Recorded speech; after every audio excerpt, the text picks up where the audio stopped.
Nandito na ang malupit na Tagalog recap natin ng live-action One Piece Season 1 Episodes 1 to 4 na siguradong ika-e-enjoy nyong lahat panoorin mga Juan. Huwag na natin patagalin pa at simulan na natin ang ating napakaastig na Tagalog recap.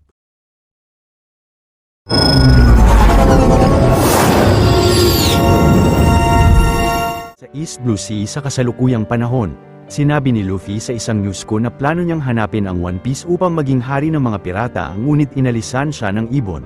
Kalaunan nang napansin ni Luffy na masisira na ng tuluyan ang bangka niya ay mabilis na pumasok siya sa isang bariles. Maya-maya ay naanod ang bariles ni Luffy sa gitna ng matinding sagupaan ng Alvida Pirates laban sa pangpasaherong barko.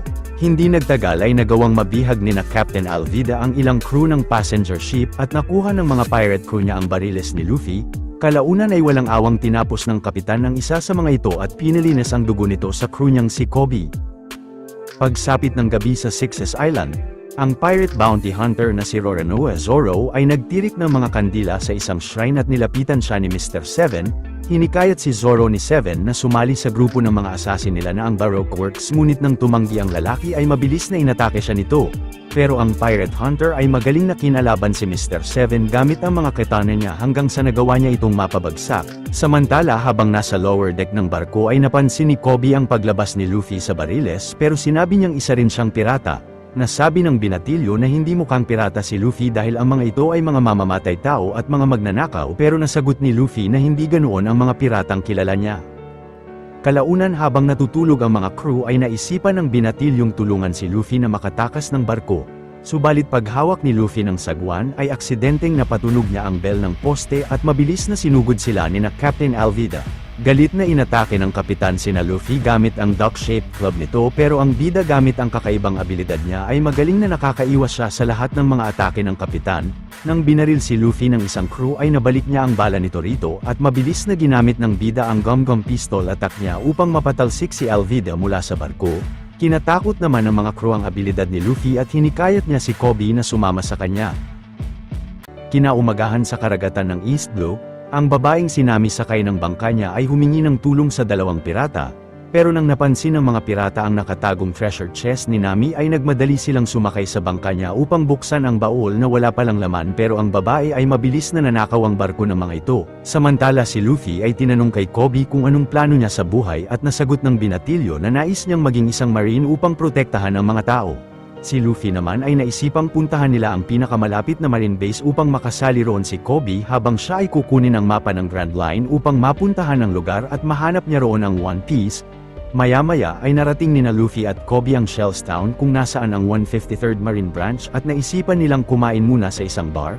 Nandoon rin pala si Nami at nakipag-flirt siya sa isang marine at kalaunan ay pumasok sa bar si Zoro dala ang labi ni Mr. Seven. Ang isang bata ay binigyan si Zoro ng mga rice ball, pero aksidenteng nabangga niya si Helmeppo na kinagalit niya sa bata at tinapakan niya ang pagkain. Sinabihan ni Zoro si Helmeppo na humingi ng patawad sa bata, pero nang tinutukan siya ng espada ng lalaki ay mabilis na inatake niya ito. Si Nami naman ay pinabagsak ang isang marine bago kunin ang uniforme nito, habang si Zoro ay magaling na kinalaban si Helmeppo at ang mga marine sa paligid nang hindi ginagamit ang tatlong mga katana niya. Maliit na pabor lang mga Juan, kung mahilig kayo sa mga ganitong Tagalog recap ay huwag niyong kalimutan na mag-subscribe sa channel natin dahil marami pa tayong upload na mga exciting na recap katulad nito. Ilang saglit ay pumunta si Zoro sa opisina ng ama ni Helmeppo na ang Marine Captain na si Axhan Morgan upang kolektahin ang bounty niya sa pagpatay kay Mr. Seven. Subalit nasabi ni Morgan na dahil sa pagbugbog ni Zoro sa ilang mga Marine ay dapat na maparusahan siya ng matindi at kapag hindi siya sumailalim sa kaparusahan ay hindi na siya makakapagkolekta ng bounty sa kahit saang branch. Kinaumagahan ay suot ang marine uniform na nanakaw ni Nami ay nagawa niyang makapasok sa marine base habang si Zoro ay nagpagapos sa likod ng gusali. Maya-maya ay tinahak ni Luffy ang sewers upang makapasok sa loob ng base, ngunit napunta siya sa lugar kung saan nakagapos si Zoro at doon sila nagkakilala. Hinikayat ni Luffy si Zoro na sumali sa pirate crew niya, pero tumanggi ang lalaki at tinanong niya siya kung anong pinakaninanais niya.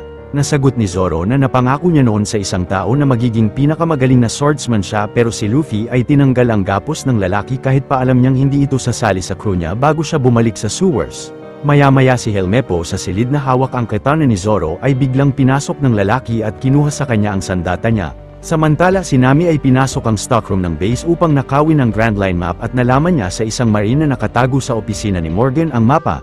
Ngunit nang nakita si Nami ng lalaking ninakawan niya ng uniform ay mabilis na pinatumba ng babae ang dalawang marine. Bigla namang bumagsak si Luffy sa stockroom at sinabi niya kay Nami na narinig niya ang mga nasabi ng mga marine kanina kaya't plano niyang maunahan ng babaeng makuha ang mapa sa opisina ni Captain Morgan.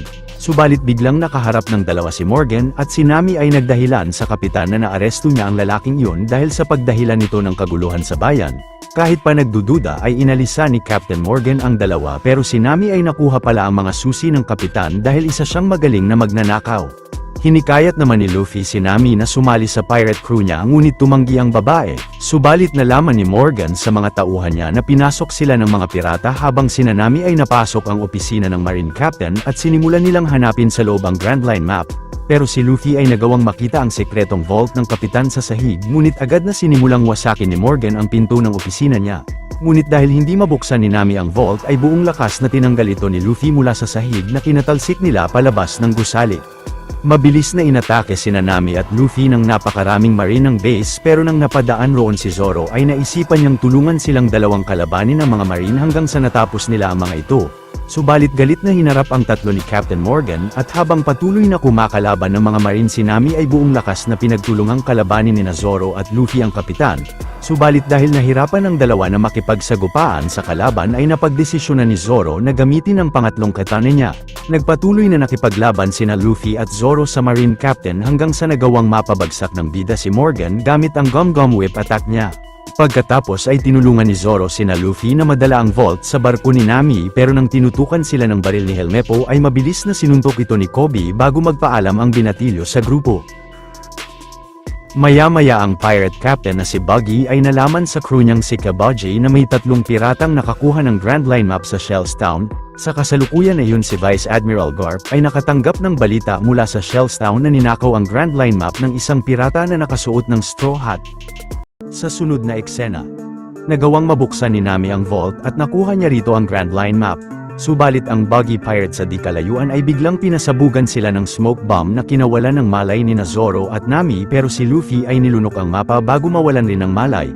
Kinabukasan si Kobe ay nagawang maging isang Marine Cadet ng Shells Town at sina Vice Admiral Garp ay pinuntahan ang 153rd base. Maya-maya kasama ang kanang kamay na si Bogard ay pinatawag si Kobe ng Vice Admiral dahil napag-alaman nilang may nakakita sa binatilyo na kasama niya sa bar ang isa sa mga nagnakaw ng mapa. Inamin ni Kobe na tinulungan siya ni Luffy na makalaya mula kina Alvida at ngayon ay napagdesisyonan niyang sumali sa Marine dahil yun ang pangarap niya. Samantala ang tatlo ay nagising sa isang malaking crate pero nasabi ni Luffy sa dalawa na natago niya ang mapa. Nang biglang bumukas ang crate ay napansin ni Luffy na nasa gitna sila ng isang circus at binunyag sa kanila ni Captain Buggy na plano niyang mahanap ang One Piece gamit ang Grand Line map upang maging hari ng mga pirata. Kalaunan ay naisipan ni Nami na ihagis ang sombrero ni Luffy at mabilis na tumakas siya ng circus. Ngunit napansin niyang winasak ni Buggy ang buong Orange Town bago siya mahuli ng mga crew at si Luffy ay kinuha sa ere ang sombrero niya.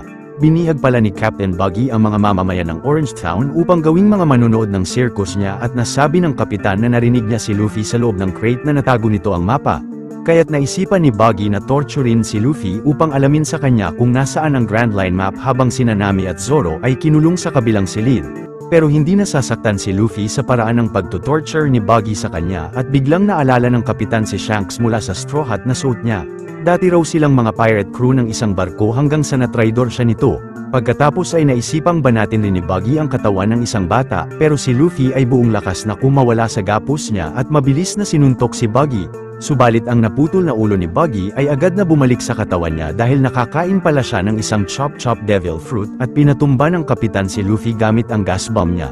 Sa kasalukuyan na yun ay ginapos ni Vice Admiral Garp si Captain Morgan sa harap ng base bilang kaparusahan sa kapalpakan nito at sinabihan niya ang lahat na siya na mismo ang mangunguna sa kanila upang matugis ang mga pirata. Kalaunan ay kinulong ni Captain Buggy si Luffy sa isang water tank upang mapilit siyang isuko ang mapa ngunit nang tumanggi ang bida ay nilakasan ng kapitan ang daloy ng tubig sa water tank. Sa kasalukuyan na yon ay sinimulang buksan ni Nami ang cage niya gamit ang natago niyang picklock, ngunit biglang pumasok sa silid si Kabaji. Galit na nasabi ni Kabaji na pinaslang ni Zoro ang kapatid niya noon para sa bounty pero walang maalala ang lalaki na mas lalong kinagalit ng pirata at naisipang paikutin ang spinning wheel. Pero dahil sa paghagis ng mga patalim ni Kabaji kay Zoro ay nasira ang gapos niya sa kamay habang si Nami ay nagawa ng mabuksan ang lock ng cage niya at mabilis na pinatumba nila ang kalaban. Pagkatapos ay nagmadaling binasag ni Nami ang water tank upang iligtas rito si Luffy subalit aksidenteng naluwa niya ang Grand Line map at agad na kinuha ito ni Captain Buggy. Ngunit nang inatake ni Zoro si Buggy ay mabilis na hinati ng kapitan ang buong katawan niya at madali niyang napabagsak ang swordsman pati na si Nami. Si Luffy naman ay buong lakas na kinalaban si Buggy subalit labis na nahihirapan siyang pabagsakin ang kapitan. Hindi nagtagal ay naisipan ng bida na ikulong ang mga parte ng katawan ni Buggy sa mga crate sa tabi at tinulungan siya ni Zoro at Nami, hanggang sa ilang parte na lang ng katawan ni Buggy ang natira at gamit ang Gum-Gum Bazooka attack ni Luffy ay pinatalsik niya ang kalaban palabas ng circus. Pagkatapos ay binigay ni Luffy ang map kay Nami dahil siya na ang navigator nila at tinulungan nilang tanggalan ng mga gapos ang mga mamamayan ng Orange Town bago sila umalis ng bayan. Maya-maya, habang naglalayag sina Luffy papuntang Grand Line ay palihim na ginamit ni Nami ang natago niyang maliit na Denden Mushi upang sabihin sa kontak niya na nasa kanya na ang mapa. 7 years ago sa Syrup Village, ang batang si Usopp ay araw-araw na sinisigaw sa mga kapitbahay na paparating na ang mga pirata. Ang isang lalaki ay nainis sa maling pagbalita ni Usopp at inuwi niya siya sa bahay nila. Nasabi ni Usopp sa ina niyang may sakit na nagawa niya yon dahil nais na niyang bumalik ang ama niyang pirata upang manumbalik na muli ang lakas ng ina. Subalit kalaunan ay binawian na ng buhay ang ina ni Usopp. Sa kasalukuyang panahon, agad na kinuha ni Buggy sa mga crates ang mga parte ng katawan niya ngunit mabilis na pinatumba siya ng Ray Fishman na si Kurobi. Samantala sina Vice Admiral Garp sakay ng malaking battleship nila ay sinimulang maglayag sa karagatan upang tugisin sina Luffy. Ilang saglit ay napansin ni Garp ang magaling na pagtali ni Kobe sa mga lubid ng barko at sinama niya siya sa opisina niya. Pinaliwanag ni Kobe na nasanay siyang magtali sa barko ni Alvida at inaya ng Vice Admiral ang binatilyo na maglaro ng Go board game upang masanay rin siyang makaisip ng mga estratehiya. Sa sunod na eksena ay napansin ni Nami na nagsisimulang pasukin ng tubig ang ship nila na kinasira ng Dundon Mushi niya. Pagkatapos ay nagtungo ang tatlo sa Syrup Village dahil doon planong magnakaw ni Nami ng panibagong barko. Pero nasabi ni Luffy na hindi sila dapat magnakaw ng barko dahil magiging parte ito ng buong crew nila. Sa kasalukuyan na yun ay natalo si Kobe sa Go board game nila ni Garp at pinayuhan siya ng Vice Admiral na mag-focus sa pagkatalo niya. Pero sa pangalawang laro nila ng board game ay hindi nagtagal ay nanalo na ang binata. Maya-maya ay ni-report ni Helmeppo na natagpuan nila ang wasak na barko ni na Luffy malapit sa Syrup Village at si Garp ay inatasan si Kobe na hanapin sa isla ang mga pirata. Sa sunod na eksena ay nakakita si Luffy sa daungan ng isang barko na labis na nagustuhan niya ngunit nasabi ng tagalinis na si Usopp na hindi yun ipinagbibili. Pero naisipan ni Usopp na dalhin sina Luffy sa mayamang kaibigan niyang si Kaya na ang may-ari ng buong daungan upang pag-usapan ang pagbili nila ng barko sa kaibigan niya. Pagdating ni na Luffy sa isang malaking mansyon ay nakaharap nila si Kaya kasama ang butler nitong si Klahadore at inimbitahan sila ng babae sa birthday niya. Si Klahadore naman ay sinabihan sina Luffy na maligo at magpalit muna ng kasuotan sa mansyon. Maya-maya nang nagkamalay na si Buggy ay napansin niyang kaharap na niya si Captain Arlong kasama ang mga tauhan nito na ang pinakamalakas na pirate crew ng East Blue. Sinabi ni Arlong kay Buggy na dahil nasa karagatan niya siya ay dapat na mag-abot siya ng kabayaran sa kanya. Subalit dahil walang maibayad si Buggy ay kinumbinsi niya si Arlong na tugisin si Luffy dahil nasa kanya ang mapa ng Grand Line at sumang-ayon sa kanya ang kapitan. Kalaunan nang nagsimula na ang 18th birthday party ni Kaya ay dumalo roon ang lawyer niyang si Mary. Habang nasa hapagkainan naman ay nabanggit ni Kaya kina Luffy na mamayang hating gabi ay mapupunta na sa pangalan niya ang lahat ng ari-arian ng mga yumaong magulang niya. Kinatuwa yun ni Luffy dahil plano niyang bumili ng barko sa kanila para sa paglalakbay nila dahil mga pirata sila. Kinagulat ni Kaya ang nalaman kay Luffy pero nasabi niya sa babae na nagustuhan niya ang barkong may kambing na disenyo sa harap na ang magagamit nila sa paglalakbay. Ngunit biglang sumama ang pakiramdam ni Kaya at sinabihan niya sina Luffy na sa mansyon na magpagabi bago siya ihatid ni Klahadore sa silid niya. Dahil naman hindi makatulog ay nanatili muna sina Luffy sa kusina at doon niya nakita ang magaling na paggamit ni Usopp ng tirador nito. Nasabi ni Usopp na ang ama niyang si Usopp the Great ay isa ring pirata noon na labis na kinagulat ni Luffy dahil kilala niya itong isa sa mga crew ni Shanks. Maya-maya ay hinarap ni Mary si Klahadore sa imbakan ng mga alak at sinabing tutol siya sa pagpapasa sa pangalan niya ng shipbuilding business ni Kaya. Subalit si Klahadore ay biglang kumilos ng napakabilis at sinaksak niya si Mary mula sa likod gamit ang mga cat claw niya. Nang kinain naman ni Luffy ang asul na soup sa kusina ay nasabi ni Zoro na nais niyang uminom ng alak at sinamahan siya ni Usopp papunta sa imbakan ng wine. Subalit pagpasok ni na Usopp sa imbakan ay nakita nila sa sahig ang labi ni Mary at mabilis na lumapit sa kanila si Klahadore suot ang mga cat claw niya sa kamay. Narealize naman ni Zoro na ang lalaki pala ay si Captain Kuro ng Black Cat Pirates at nang inatake niya ito ay pinalo siya sa ulo ng servidor na si Sham. Pero si Usopp ay nagawang makatakas sa isa pang servidor na si Buchi. Ang dalawa pala ay mga kronoon ni Kuro sa barko niya at tinapon ng mga ito sina Zoro sa isang balon pati ang mga katana niya. Samantala si Usopp ay sinabi sa mga kapitbahay na may mga pirata sa bayan nila at agad na nilapitan siya ni Kobe. Sinabi ni Usopp sa mga Marines na kailangan nilang iligtas ang mga kaibigan niya mula kina Captain Kuro at sinamahan niya sila papuntang mansyon ni Kaya. 7 taon na ang nakakalipas nung nagsasani ang binatilyong Zoro sa Shimotsuki Village ay nagagawa niyang matalo sa espadahan ang lahat ng katunggali niya maliban sa anak ng master niyang si Kuina.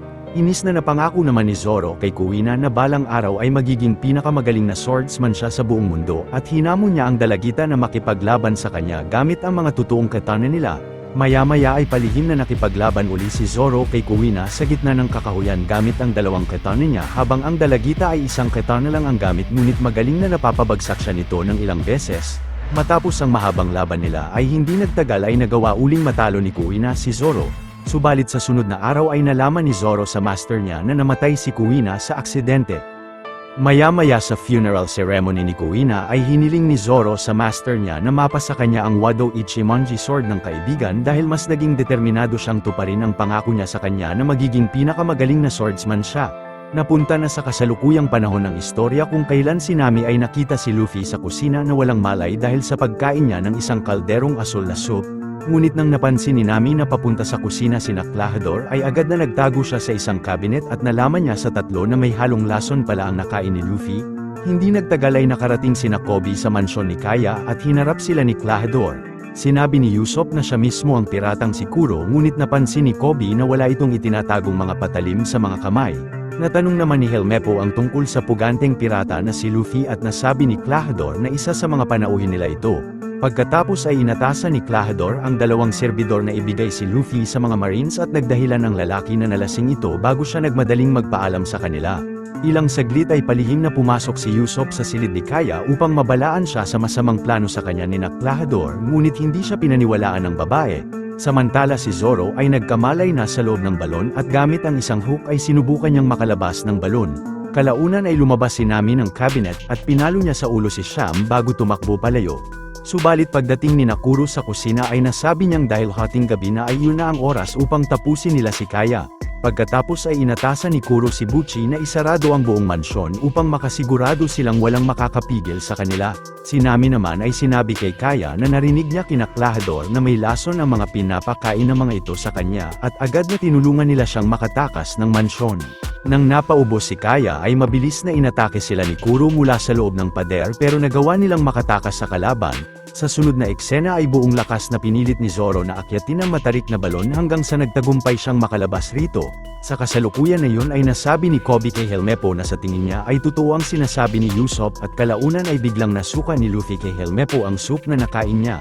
Narinig pala ni Luffy ang napag-usapan ni Klahadore at pinakiusapan niya si Kobe na tulungan nila siyang iligtas si Kaya. Pero nang tumanggi si Helmeppo ay mabilis na napatumba ni Zoro ang mga Marines pati na ang lalaki at si Kobe ay hinayaan silang bumalik ng mansyon. Maya-maya si Kaya ay pumunta sa dating silid ng mga magulang niya at gamit ang steering wheel roon ay sinubukan nilang buksan ang mansyon ngunit hindi nila magawa. Kalaunan ay nagawang makapasok muli ni Zoro at Luffy sa mansyon habang si Captain Kuro ay nakarating sa dating silid ng mga magulang ni Kaya at nagmadaling nagtago ang tatlo. Ngunit hindi nagtagal ay sabay na inatake si Zoro ni Buchi at Sham at si Captain Kuro ay galit na hinanap si Kaya sa silid habang winawasak ng kalaban ang mga kagamitan sa paligid. Sinubukang tumakbo ni Kaya subalit mabilis na napigilan sila ni Kuro at nagawang makuha ng kalaban sa ere ang bala ni Usopp bago nito atakihin ang lalaki. Nang tatapusin na ni Kuro si Kaya ay agad na pinigilan siya ni Luffy subalit mabilis na nakakaiwas ang dating kapitan sa mga suntok ng bida. Sa kasalukuyan na yun sa gitna ng pakikipagsagupaan ni Zoro sa dalawang Black Cat Pirate crew ay kalaunan ay nagawang makuha ni Sham ang isang katana niya. Pero sa patuloy na pakikipaglaban ni Zoro kina Buchi ay hindi nagtagal ay nakuha uli niya ang katana niya at dahil sa matinding combat skill ng swordsman ay sa wakas ay napatumba niya ang dalawa. Sa kasalukuyang yun si Captain Kuro ay nagawang mahiwa ang dibdib ni Luffy pero ang bida ay naisipan na pakinggan ang galaw ng kalaban upang malaman niya kung saan ito nakatago. Galit na kinalaban naman ni Kuro si Luffy pero ang bida ay ginamit sa kanya ang Gum Bell attack niya upang malakas na mapatalsik ang kalaban palabas ng mansyon. Kalaunan ay bilang pasasalamat ay binigay ni Kaya kina Luffy ang ship na nabanggit niya sa kanya. Ayon kay Kaya ay si Mary ang nagdisenyo ng barkong yon nung siya pa ang namamahala ng kumpanya at si Luffy ay naisipang pangalanan nitong Going Merry. Pagkatapos ay hinikayat ni Luffy si Usopp na sumali sa crew niya ngunit nasagot ng lalaki na kailangan niyang alagaan si Kaya. Nasabi ni Kaya kay Usopp na magagawa na niyang alagaan ang sarili at plano niyang mag-aral ng medisina. Nagkahalikan naman sina Usopp at Kaya bago sumama ang lalaki sa paglalayag ni na Luffy sa karagatan sakay ng Going Merry. Ilang saglit si Kuro ay mag-isang namangka sa karagatan habang si Kobe ay nireport kay Garp na nabigo siya sa unang misyon niya. Subalit dahil nakita ng Vice Admiral sa di kalayuan sina Luffy sakay ng bagong barko ng mga ito ay agad na inatake niya sila ng mga kanya ng battleship nila. Si Luffy naman ay laking gulat na malamang ang lolo pala niya ang tumutugis sa kanila. Dito na nagwawakas ang istorya ng pelikula. Kung natuwa at nagustuhan nyo ang ating tinampok na pelikula ngayong araw ay maaari nyo rin panuorin ang iba pang mga Tagalog recaps natin sa main page ng ating channel, at syempre huwag nyong kalimutan na mag-like, subscribe at mag-hit ng notification bell dahil marami pa tayong tatampok na exciting na mga pelikula sa mga susunod na linggo. See you on the next one mga Huwan.